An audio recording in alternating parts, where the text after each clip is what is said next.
joining. Today is March 1st, 2023, and we are going to go over our market, see how the market is, see some news, and we're going to focus on the seller side. On our last meeting, we did a presentation to the seller, right? So if you want to get a listing, how are we going to speak to those sellers when we already have a meeting? Um, but some of you guys had that question: how do we actually get in touch with these sellers in the first place, right? It's great that we have a presentation when we're at their property, but how do we actually get in touch with them initially? So we're going to go through that. The tools for that, there's different services, software out there. So we'll review those. And again, if you guys have any questions along the way, feel free to ask. All right. So let's get started with the interest rates. According to Freddie Mac, and this is from February 23rd, 2023. The interest rates, according to them, for 30-year conforming mortgages, conventional, is 6.5 as averages. Let's compare that to the Mortgage Daily News, and that is up from 6.5 to 6.85. So we always say that the Mortgage Daily has an updated version of the interest rates on daily basis. So we use this a little bit more, but both of them are on the higher end. So we did not see this go down for the last 2 weeks now. So that's the beauty of these meetings, that you guys actually seeing how the market is going with the interest rates. So 30-year fixed conventional conforming loans, you're looking around this average. For 30-year FHA, you're looking around this average. Okay. So the interest rates, we know that, as long as they're going up, we know that, the our clients will have some sort of hesitation towards that. But being a realtor, if you're in the market, keep showing them. They can go under contract, but just tell them or advise them to speak with their loan officer and only lock their interest rate when they feel comfortable that this is the interest rate they want to lock in at. Interest rates move up and down, but the loan officer has the capability of actually locking that loan for X amount of days. It could be 30 days, it could be 45 days. And even if the interest rates are going up, that client is locked in for that. But you only want to lock in when the interest rates are on the lower end, and their loan officer will advise them when to lock that. Okay. But the averages we're seeing are those as we just said. Okay. So on the positive news, this is according to NARS, was that the pending home sales did jump in January. So we're in March already now. So in January, the interest rates were on the lower end. So the under contract properties did go higher, and that's the first article referring to that. And we have a second article from National Mortgage News, again saying the same thing, that it surged about 8.1%. So these are the pending sales. These were the actual under contract. Okay. And this is the original article by National Association of Realtors, NARS, which we are all part of, right? And we focused on Northeast here, that they were up around 6%. So overall in America, it was up by 8%, but month over month. But in our area, which is Northeast, which was about 6%. So these are the positive things. When there's more contracts going out, that means it's good for the market. We don't know how many out of those loans will actually close. Most of them should, but that's always a positive sign when we're seeing those under contract. Okay. This is another article by Housing Wire, that housing market tracker, that the higher interest rates crush purchase apps. So what we just saw before, this article referring to January, and this article is referring to February. So even though the inventory is still falling, right, but we have our interest on the higher end, that it is most likely that you probably, as so you're showing them the properties, but they don't know when they're going to go to contract or apply for that mortgage. And you know that the mortgage application only happens when there's a fully executed contract, both the buyer and the seller sign the contract. That is the only way that the lender will move on with the application. Okay. So even if you're showing them, if they're not applied for their mortgage, that will count as that. Okay. But again, the biggest issue that we have is the inventory. We are working with few of our deals with our agents where they feel like, hey, Lucky, you've been telling us that we should have appraisal contingency, or we should have the appraisal contingency in there, but our listing agent is telling us otherwise. We have other offers without contingency. You guys want to put it in or not, right? Again, the problem we are having is the inventory. If you have a buyer out there and putting in an offer and they're willing to waive the bank appraisal contingency, or if they're willing to waive the home inspection contingency, it is up to them. Your job is to educate them that, hey, these things are there to protect you as a buyer, right? Instead of waiving the home appraisal contingency, I would reduce it. To give you an example, so this deal was has a price offer accepted at 750,000, right? And when we're doing the comps on Geodata and other websites, we're getting it for around 730, right? 725 to 730. So we feel like there's a still 20 to $30,000 gap in there. So to approach that situation, you can ask the listing agent, "Hey, we are willing to give you guys 750, right? You guys asking for 750, we'll give you 750, but the bank has to appraise the value at least at 730, right? So this way, if the bank says it's 730, your buyer is okay with it, they will come up with that $20,000 from their pocket. But if the bank says it's $700,000, then you have the room to either renegotiate or simply cancel the deal. The buyer has that right. You don't want a deal these days having a $50,000 gap between the appraised value and your offer accepted price, right? You want that gap to be, $10,000, $20,000. That's perfectly fine, or that's normal, what we consider. But if it's a huge gap, you want to protect your client. So instead of saying, hey, instead of waiving it completely, let's just reduce it or tell them, hey, it needs to be up to this value. Like we said, if it's a 750 and it goes up to 730, we're good with that, right? But not any lower than that. Okay, I hope that makes sense. So even if the inventory is lower, you want to protect your clients at all times. Okay, any questions, guys?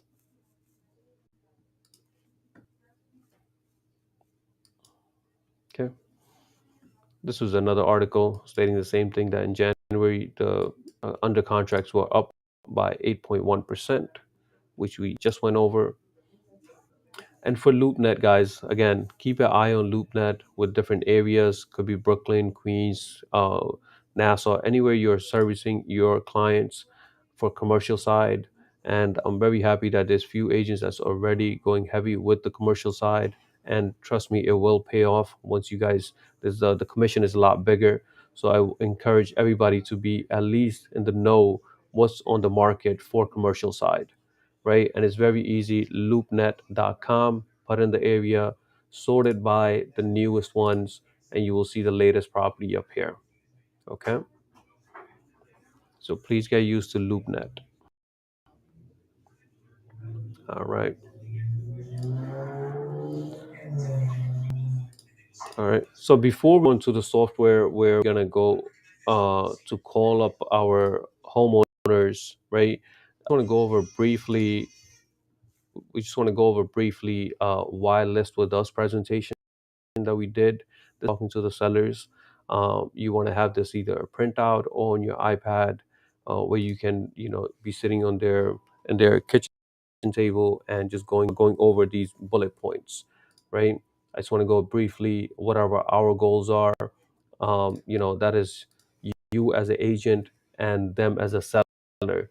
We gotta have a goals, and that is to find the right buyer. And another goal is to give them the maximum amount of cash in their pocket, right? And the last one is to have a smooth transaction from start to finish. So you as a realtor, you being the expert, you having all the tools in your hands, you can make all of these things happen for your owner. Okay. And we said, we will take professional photos for the property. We will list it on Zillow, Trulia, all the websites out there through our MLS. That's the reason we pay for this. We will promote your property on social media. We will spend hundreds of dollars on promotion on Google, Facebook, and Instagram to get more eyeballs out there for your property. Listed on our website. We will create flyers and put it on our other stores that we have and offices in Queens.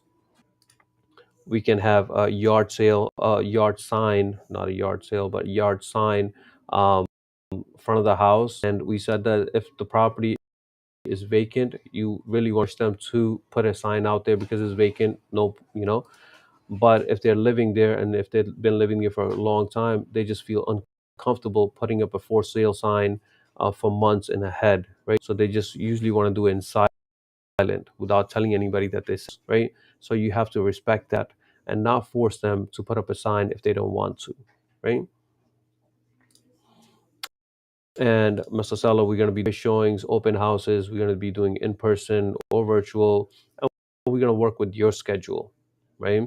And the more showings that we, the more offers we'll get, and you get to pick the best one. And as your realtor, I'm going to be presenting you, and I'm going to present all the offers that come in, my way, either through email, verbally, whatever it is. I'm going to talk to you, and you can decide which offer that you want to go with or which offer you want to counter. I'm going to help you out with all the inspection, the home inspection that's being done. I'll be there with you for that. I'll do the same thing for the bank appraisal. We'll try to waive the bank appraisal contingency as an agent, or have it just like we mentioned, have a gap of at least $20,000-$30,000 for the bank appraisal,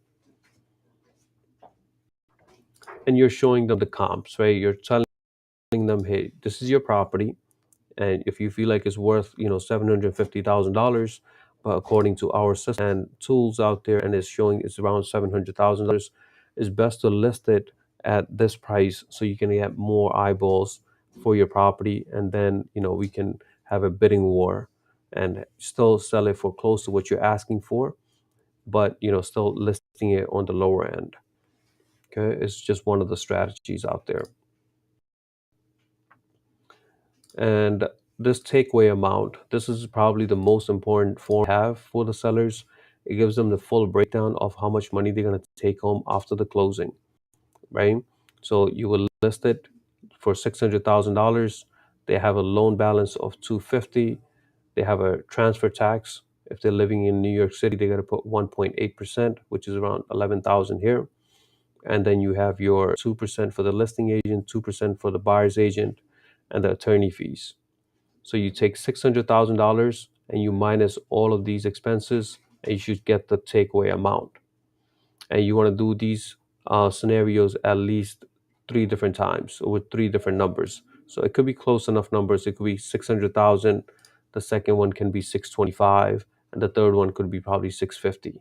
You don't have to put $25,000 intervals, but most likely $10 to $20,000 in different scenarios. So when you're done with your presentation, they'll tell you, hey, I'll go with pick number one, pick number two, or three, right? Final breakdown. And if they say yes to everything, that they do want to list it with you, you would want to print out your agency disclosure and your exclusive right to sell. Okay. And you already have done your seller's takeaway breakdown. So the top two forms, that's what you need to get the listing. Okay. You're presenting them with two copies of these. So one copy is going to be for yourself and one for them. And you're going to take two folders of these, right? The one that we have for our LJ Realty team, one for them, one for yourself, and you get the listing. Once you get the listing, you're listing it on MLS. Again, you can schedule an appointment with me so we can do this together if this is your first time. Otherwise, if you're already used to MLS, you can list it on your own. Okay.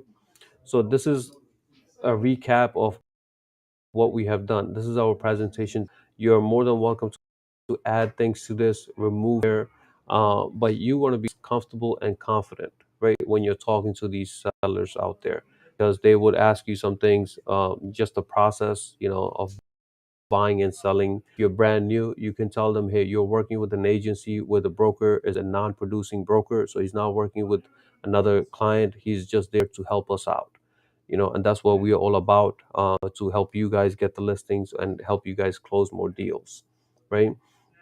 And if this is your first presentation and you want me to be there with you guys, I don't mind. You can schedule it with me, so we can, go together for the first meeting that we're doing with the sellers. Okay. So before we move on to the tools of how we get in touch with them, any questions so far from here, guys?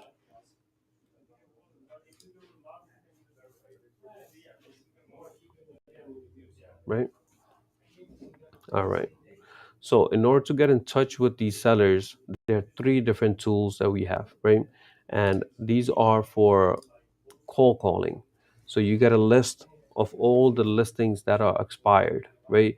These properties were on the market for X amount of 3 months, it could be 6 months, and you want to get that listing now, right? And you want to call these sellers out there and tell them, hey, you're a realtor and you saw this property was on the market, and it did not sell. Is any reason for that, or could I get the listing? And you have your selling points. But in order to get those listings, right, or to get those lists, these tools that we're talking about, the first one is called VetX, right? It's one of my favorites because it's the pricing wise is the best one out there when it comes to pricing, and it will give you different leads. So one is your expired leads, one is your FISBOs. These are FISBOs are for sale by owners, right? You can get geo leads, so these are all the homeowners in your area, right? You can get for rent by owners leads and pre foreclosure leads. So they will sell you these leads, right, on a monthly basis, and depending on the area that you want to be in. So, for example,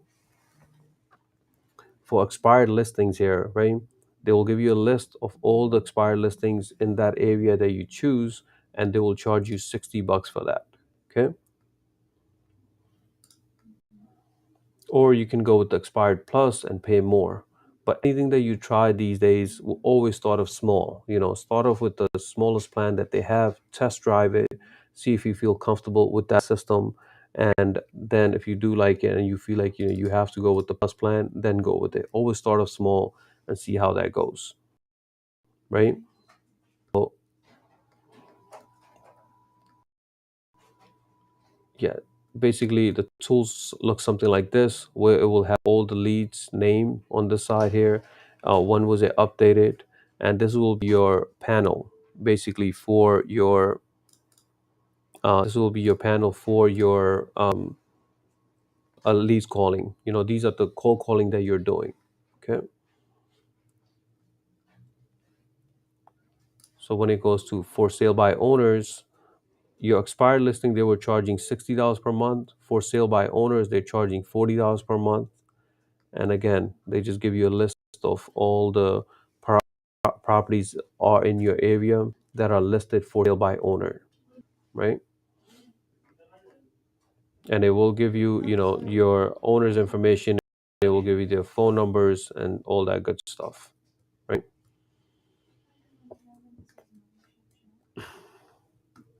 Again, this will be very similar to expired ones, but the list will show all the for sale by owners. Okay. And again, some of these plans will include one area, some of them will include two areas. So this way you can choose different areas that you're serving. Okay. So the first one is RedX. The second one is Mojo. It's called Mojo Cells or Mojo Dialer. And Mojo is one of the oldest one, right? And does very similar stuff. You can go to the pricing here, and the dialer that you get is 99 per license, right? So it gives you one dialer, and then you can buy your listings. So let's say you want to get leads for neighborhood search, they're charging $49 per month. If you want to get the expired ones, it's $50 per month. Fisbo we saw on VetX was $40. For Mojo is $25.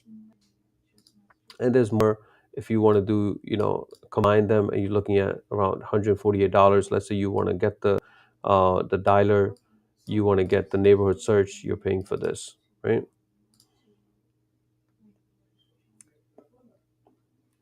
And this is the latest one, Velcan 7, right? And it does pretty much the same thing as RedX and Mojo, but is one of the most expensive ones, right?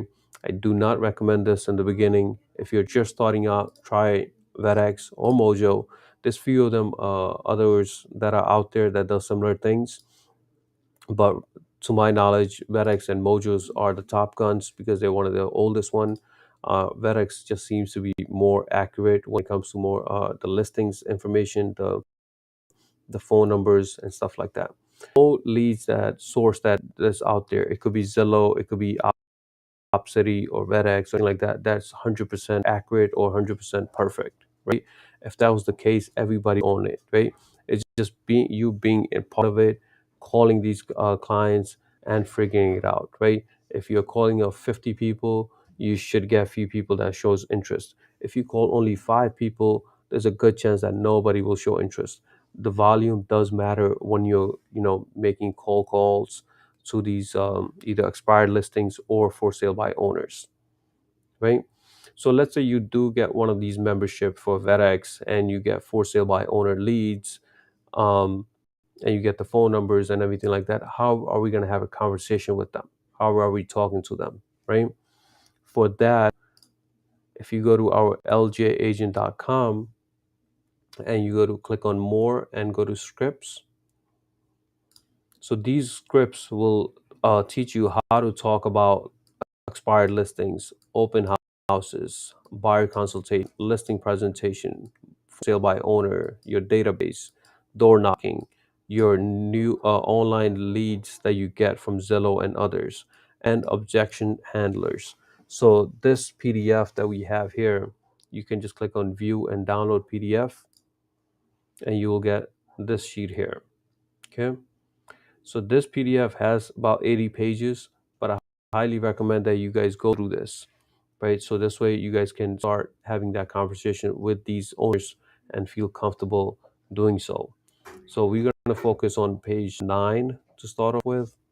Oh, actually, page 5 for sale by owners. So when you're contacting these sale by owners, right, you have 3 objections, right?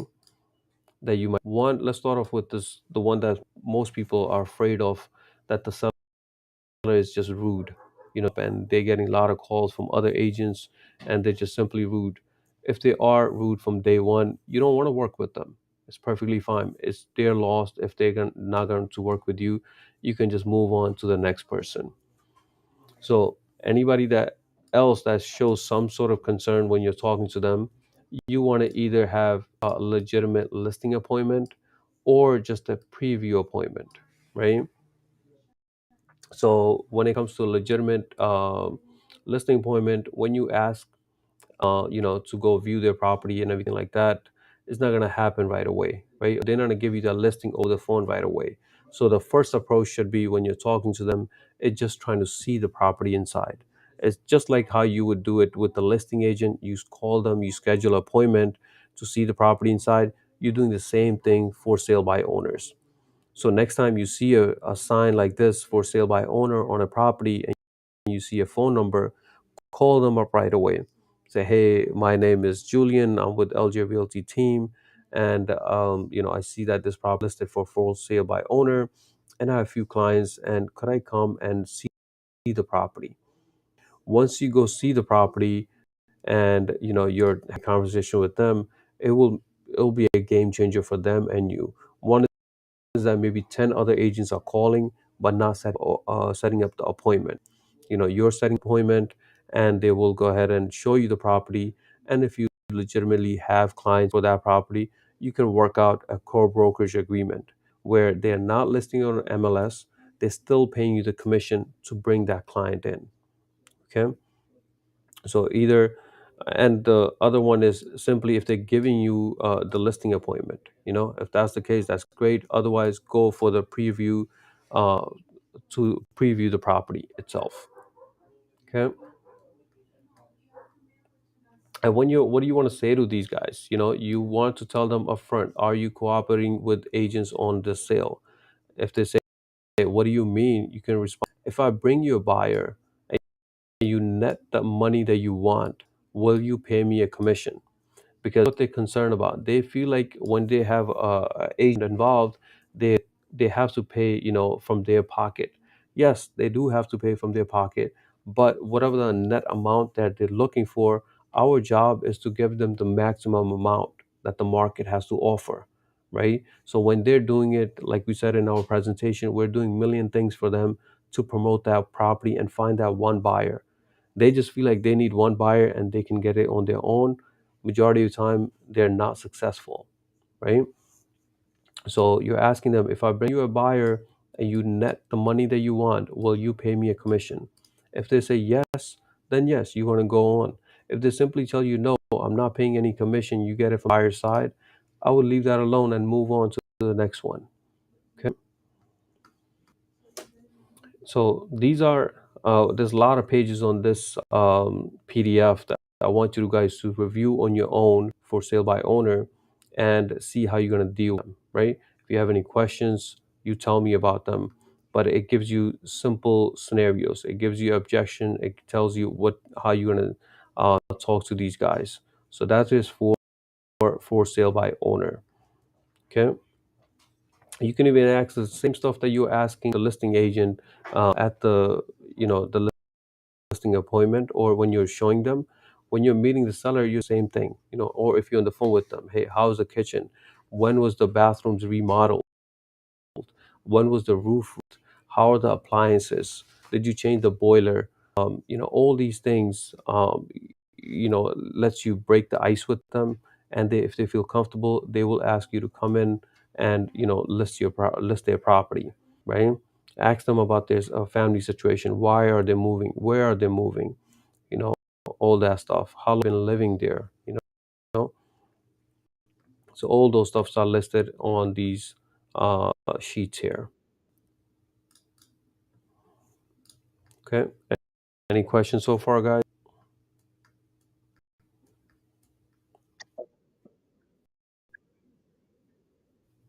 That's fine. You're just trying to break the ice. If they tell you, hey, I'd rather not tell you, perfectly fine. Most of the time, if it's listed by owner, they are trying to either move or, to a different state, in different neighborhood, whatever the case might be. They might be upsizing, they might be downsizing. So, it could be a million different reasons. But, they probably just see the equity in that property and they want to use that money for another property in the future. It's perfectly fine. But you just want to have those conversations with them so they just feel a little bit comfortable with you because you're asking them the right question. If you don't ask them about them, right, their situation, ask about the property.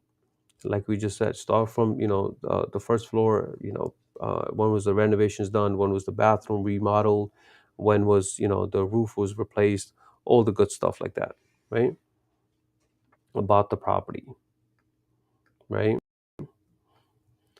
There's other. I'm not gonna go through these other scripts for door knocking. What we do want to go over is our expired scripts.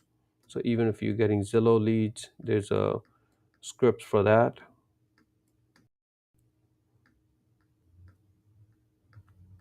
And I see a lot of you guys started with Zillow, so which is great as well. So these dialogues you can use for those leads that are coming in from Zillow and Realtor.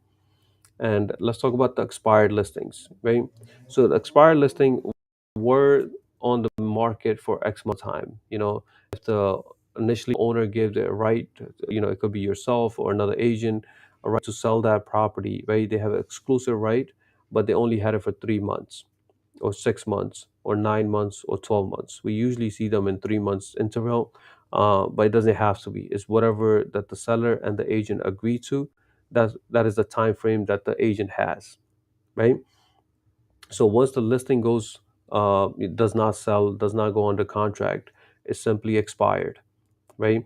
Now those expired leads that are on MLS, like we said, Redex and Mojo and others, they will grab that lead right from MLS and throw it in your system, right? Which is Redex. Let's just say you're going with Redex. Once you have that lead in there, these are the conversation you're having with those, right? You're saying, hey, I'm looking for, let's say it's Mr. David. This is Julian with LJ Realty team. I noticed your home was no longer on the market. I was calling to see, did you want to sell it? Right? If it's clear that they're getting a lot of calls, you can use these effective lines, right? Are you just taking your home off the market? Are you getting calls? There's so many different scenarios here, but you're just trying to, again, just ask them what is the reason that it did not sell. You can ask them, hey, did the old listing agent or the previous listing agent do any open houses? How many showings was, and obviously what we have on our slideshow, the things that we're offering, you want to put those in there too. Hey, Mr. Seller, I know that last agent could not sell your property, but we will try our best to sell it or at least be under contract in the next 30 days. And he or she's going to say, hey, how are you going to do that where our last client or our last realtor couldn't? Right? Maybe the price was way too high. If we're seeing all the comps out there and it's listed for, it should be listed for 700,000, but the previous agent, just to be a Mr. Nice Guy, and put in on the market for 850, just not a realistic number. Obviously, it will not sell, right? So you have to list it at the right price. So you show them, hey, this is what was sold in your neighborhood last week, and you got those information from MLS. This is what the geo data is showing us. Hey, your value should be around 700,000, not 850, right? And be realistic with them. You don't want to get that listing and he or she has to go through the same thing again, where you're listing it for x amount of time with the x amount of price, and you cannot sell it. Keep it realistic with them if you want to get that listing, right? If the renovations needs to be done, and you want to keep it realistic with that too. When the property is fully renovated, obviously the price will be a lot higher to compared to those property that needs work, right? And again, same thing how we're doing with for sale by owners, we're trying to do the same thing for expired. We're trying to schedule a meeting with them. You want to see the property, even if it's off market, you want to go inside and take a look at the property. Okay. Okay. Again, there's dialogue number 2 here with similar information here, dialogue 3. So there's plenty going on here on our PDF here, right? And that is on ljagent.com under more and under scripts, and it's one PDF. When you click on it, this will pop up. Okay. When you're hosting your open house, there's a script for that. Okay. Okay. Just like how we had Mr. Ali do a presentation one time for the buyer consultation, you want to do the same thing. You want to ask the buyers if they have any questions or objections, or just knowing the process, especially if it's a first time home buyer, they have no clue what the difference between home inspection and bank appraisal. You want to break those things down for them, and you obviously need to know those things um, you know perfectly if you want to explain it to them. And you have these lot of objection handlers too. So if they come up with something, it tells you what to say.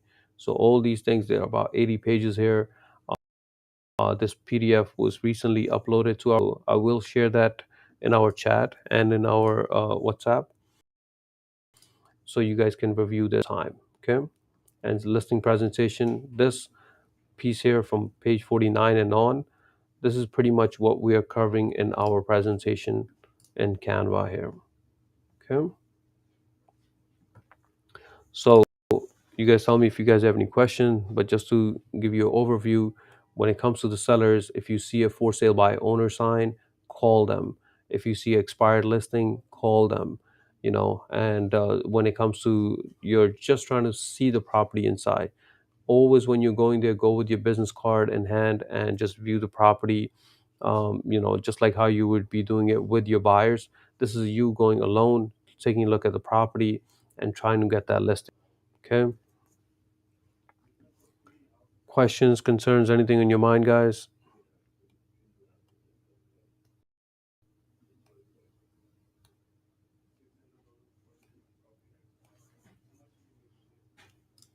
So what are some things that you guys would have issues with talking to the sellers? So what do you think that if you were to call a seller and you see a sign for sale by owner, any objections that you guys think that he will have, so we can cover that?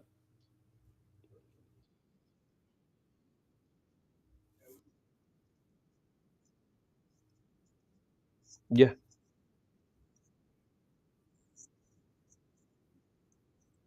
Yeah. Sure. So commission, like we said, if it's listed, we keep it simple. If it's, listed for single family and it's 500,000 or less, right? And we know that for sale by owner property, and if he doesn't want to list it on the market and you do have a buyer, right? There's no other agent involved, right? I will simply go with 2 to 2.5%. This is for single family, around $500,000. There's no other agent involved. You're telling them, hey, it's just me. I have a buyer ready. I'm not gonna put it on MLS. We can just go under contract right off the bat. What you're looking at around 2, 2.5. That's reasonable. If it's $1 million property, again, if it's just you, there's no other agent involved, you probably want to stick around 2%. You don't want to go any lower than that, but around 2% again. If you can go higher, that's perfectly fine, right? But you want to keep it reasonable. But if he decides to put it on MLS, you have to disclose that, hey, it's just not me involved. I'm representing you as a listing agent, but there's still going to be another agent involved. And then what we talked about last time, if it's a $500,000 property, you want to look for at least 4%. So two can go to you and two can go to the buyer's agent. And if it's $1 million property or more, you're looking at around 2 to 3% total, right? Yep.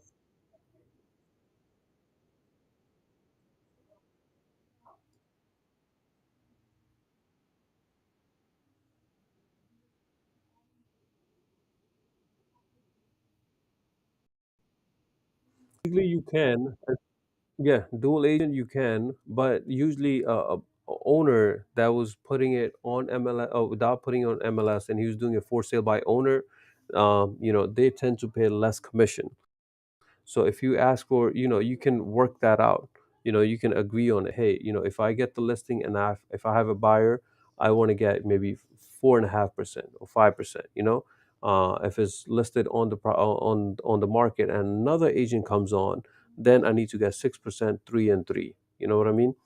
But you only want to double it or go higher when there's another agent involved, and you guys can agree on different things before you guys even list it, and you want to clear all those commission questions before you list it.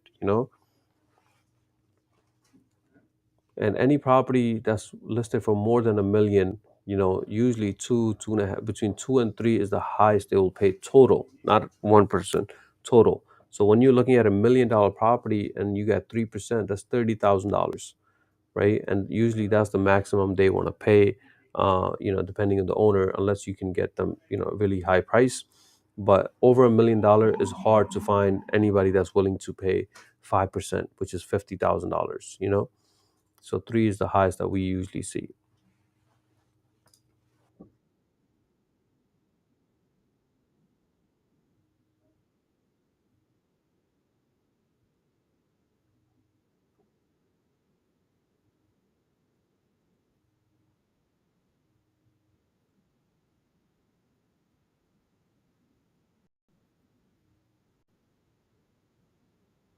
Yeah, so let's clarify now though. There's going to be only two people that's going to be involved though, right? It's going to be the listing agent and it's going to be the buyer's agent.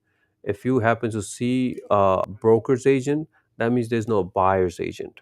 So even I'm showing you guys on our listings here, let's just say, right? So this example here, the listing agent, right, is showing that zero here. Does not mean that they're not going to get paid. The seller's agent, right? The listing agent will always get paid. But there's only one person from here. When you see buyer's agency 1% or broker's agency 1%, it's usually just one person. And 99% of the time is a buyer's agency comp that's getting paid. So even if you see 1, 1, 1, that's total of 3, does not mean that 3% is going out, only 2% is going out. 1% to the seller's agent, 1% to the buyer's agent. Okay. But if it's a over $1 million property, again, no, the seller will not, or most likely will not pay more than $30,000 in commission, which is 3% total. So if it's two agents involved, each of them will get 15K, $15,000 to the listing agent, 15,000 to the buyer's agent, which is 1.5% each, right? 3% total, right?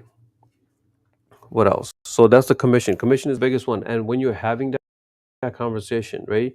You want to tell them, hey, the commission that you're going to pay, we're trying to, whatever your amount is that you're trying to net, right? That's after paying everybody. We still, as a realtor, we're trying to get you the maximum. So you, by selling it or trying to sell it on your own, probably get the best offer. Just to give you an example, $930,000. But as a realtor, my job is to get you maybe 950, 960, 970. I'll try to get you the maximum price. That's the conversation you want to have with these sellers, right? Because you're promoting it online, you're doing, you're putting on MLS, you're promoting it online, you're doing the advertisement, you're doing a million things for that property to for him to get the maximum amount. And once they do find that value, that hey, as a realtor you do bringing a lot to the table, they will give you that commission, right? So the commission should be our secondary talk. First should be, hey, what I have to offer to you, sir, and then you tell me how much you can afford to pay me, right? And start off with the conversation, hey, if I happen to find a buyer directly, this is what I will charge, because that will be the smaller amount. Then if there's another agent involved, hey, we have to pay the other agent as well, so then this what we'll charge, right? Does that make sense, guys? All right, cool. So yeah, so out of this, I mean, if you guys can just try out, either VedX or Mojo or any other things that we spoke about, right? And just to test out, there's no harm. You never know, depending on your conversion, you probably get the first listing, in your first week or so. And this is how we actually get the listings, you know. Uh, yeah, it's monthly. It's monthly. So let's say you want to go with the expired listing, they're gonna keep charging you $60 per month and keep providing you expired listings. Okay. It depends on the area and how many listings actually go.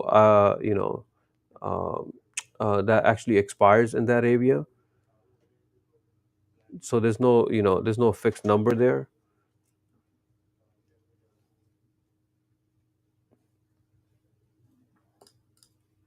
right?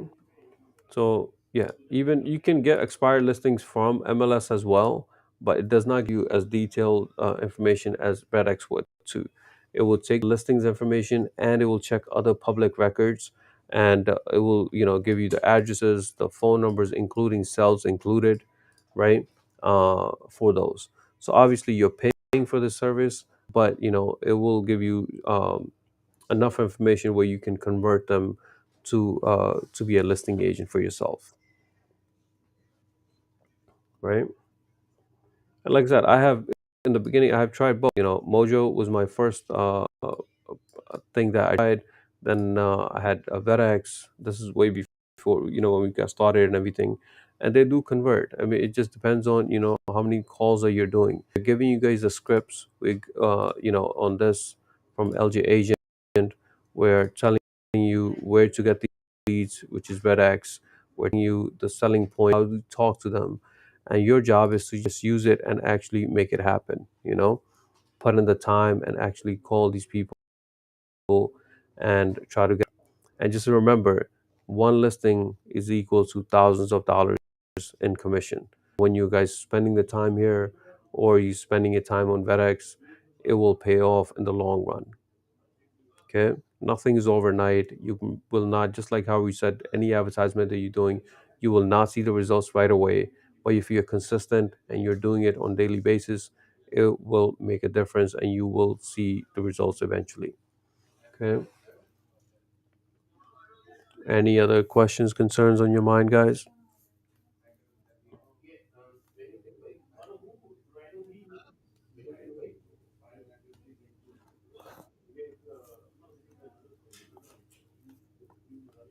All right. So yeah, that was the presentation for today, guys. Mr. Aslam, you want to say something? I think you unmuted yourself.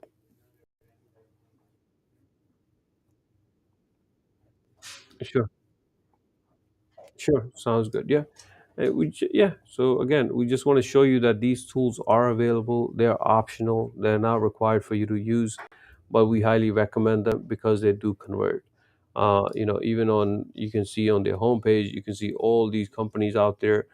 Not every agent from their companies are using them, but the agents that specialize in listings, right? They want to be on the listing side. They want to be in control of the transaction. They start off here because they do the hard work in the beginning of prospecting and getting these clients, scheduling appointments, and getting the listing. You know, so you guys can do the same. Even if one of you guys become an expert at this, I think we feel accomplished. So, please do give it a try for VetX. And if you guys have any questions, concerns, if you guys want to go in more details, you can schedule a one-on-one meeting with me and we can do this together. Okay. Any other last comments before we get going?